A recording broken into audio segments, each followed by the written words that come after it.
26 तारीख को एकादशी है, सबसे बड़ी एकादशी, जिसको हम कहते हैं उत्पन्ना।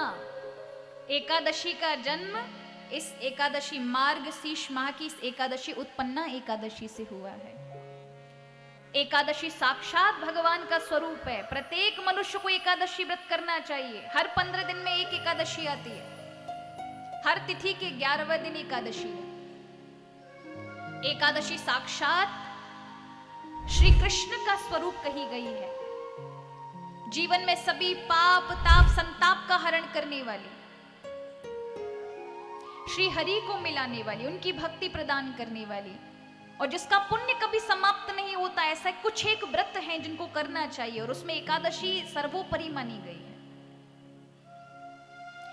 आपसे ज्यादा व्रत नहीं होते तो महीने में दो एकादशी पड़ती है, इन दोनों एकादशी को रहो हर 15-15 दिन के अंतराल में। अभी उत्पन्ना एकादशी से जो एकादशी व्रत करना चाहे वो उठा सकते हैं। एकादशी वाले दिन अन्न के अंदर पाप निवास करते हैं, इसलिए अन्न नहीं खाया जाता। हमारे ऋषियों ने साफ साफ त्याग करने के लिए मना किया है कि एकादशी वाले दिन यानी हर तिथि के 11वें दिन अन्न का त्याग करना चाहिए।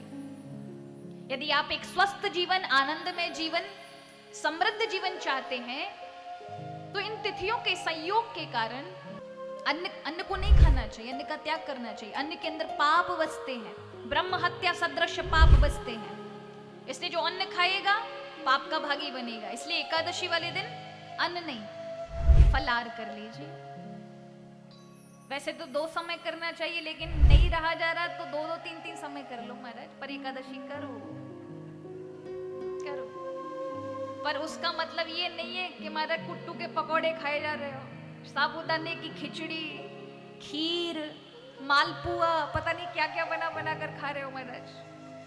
तो व्रत कम, बफे सिस्टम ज्यादा लगता है कि 56 भोग हो गए, मैं व्रत कहाँ है महाराज।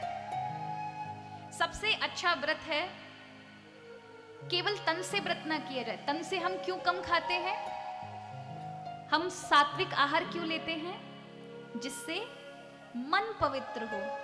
लेकिन एकादशी वाले दिन सबसे बड़ा व्रत है कि उस दिन फोन इत्यादि से दूर रहो। ये वाला उपवास भी करना चाहिए कि आप कम खा रहे हो, भूखे पेट। एक बालिका हमारे पास आई और कहती है मैं तो एकादशी वाले दिन अन्न भी नहीं खाती दीदी।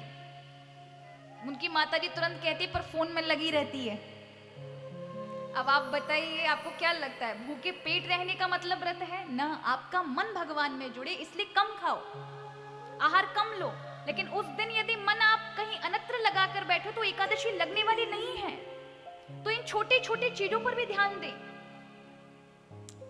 व्रत में आपका मन भगवान की ओर लगना चाहिए। सत्संग सुनो संतों का, वो भी नहीं हो रहा है तो भगवान के लिए कुछ ना कुछ कार्य करने बैठ जाओ। कुछ माला बना लो, कुछ श्रृंगार का कार्य कर लो, भगवान के लिए बिस्तर बना लिए, कुछ ना कुछ करो जिससे मन प्रभु में लगे। पाठ कर लिया, गीता जी का पाठ कर लिया, रामायण कर लिया, ये जाप कर लिया। एक ही दिन को तो बात है, 15 दिन में एक दिन भगवान का भजन करने पर भगवान श्री हरि की प्रसन्नता प्राप्त होती है। हो सकता है प्रथम एकादशी में आपको थोड़ा प्रयास मेहनत करनी पड़े, लेकिन अगर आपने भाव के साथ एकादशी वाले दिन मन भगवान में लगाया तो भगवान हरि ने ग्रहण कर लिया ना महाराज, फिर लगाने की जरूरत नहीं है। फिर तो हरि लगवाएंगे आपसे, आपका मन स्वतः ही भगवान में हो जाएगा। अच्छे अच्छे विचार, जीवन में आनंद की वर्षा होगी। इसलिए एकादशी अभी 26 तारीख को उत्पन्ना एकादशी है, अवश्य रखें। मेरी आप सभी से करवद्ध प्रार्थना है, सभी हम 5 जगहों से पाप करते हैं। आंखों से, कानों से, वाणी से, स्पर्श से और रस को लेकर खा पी कर। इन 5 जगह से ही पाप अंदर प्रवेश करते हैं।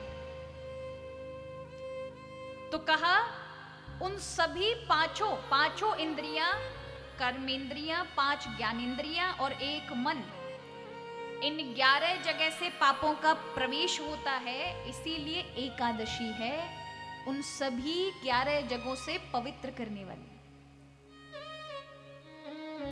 तो अवश्य महाराज एकादशी व्रत करें आप सभी से। प्रार्थना है।